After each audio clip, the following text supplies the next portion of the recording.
I remember once I was conducting a Q&A teleconference, part of the Marriage Fitness Tele-Bootcamp, and a gentleman was explaining to me that in his marriage he feels like he's walking on eggshells. This has to be done a certain way, and don't do this, and be careful about that. If I have to be so careful, then there must be something wrong with our marriage, he explained. And what if you were holding $1 million vase? Would you be careful with it? And what would your caution say about the value of the vase? Walking on eggshells? This man just took one of the most important qualities of a marriage and framed it in a derogatory way. It's so important to tune into our spouse's feelings. Take initiative to treat them in ways that make them feel emotionally cared for, and refrain from behavior that might annoy or upset them. That's not walking on eggshells. That's called being a great husband. That's called being a great wife.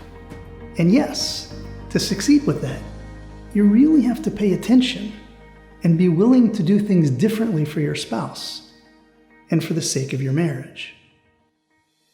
Imagine you were invited to have dinner with the king and queen. How would you behave? Your actions and your words would be measured, wouldn't they? You'd be careful, wouldn't you? Well, guess what? Your wife is your queen. Your husband is your king.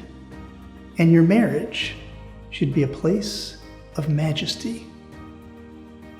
Did you ever put your kids on your shoulders and dance around with them? Fun, isn't it? But then again, your child's head is 8 feet off the ground. And if you trip and they fall, it could be disastrous. And so you're careful, really careful. And your joyful dancing is tempered with sober cautiousness.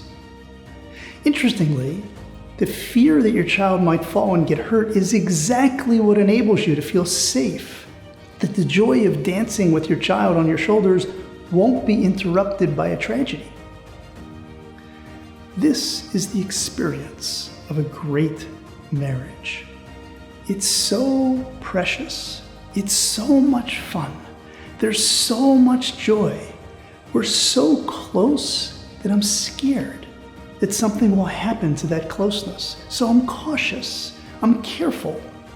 I'm not walking on eggshells.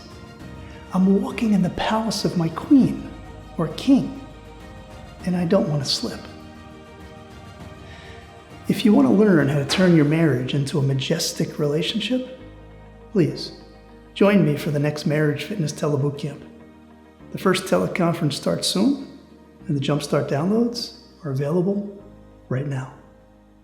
Looking forward.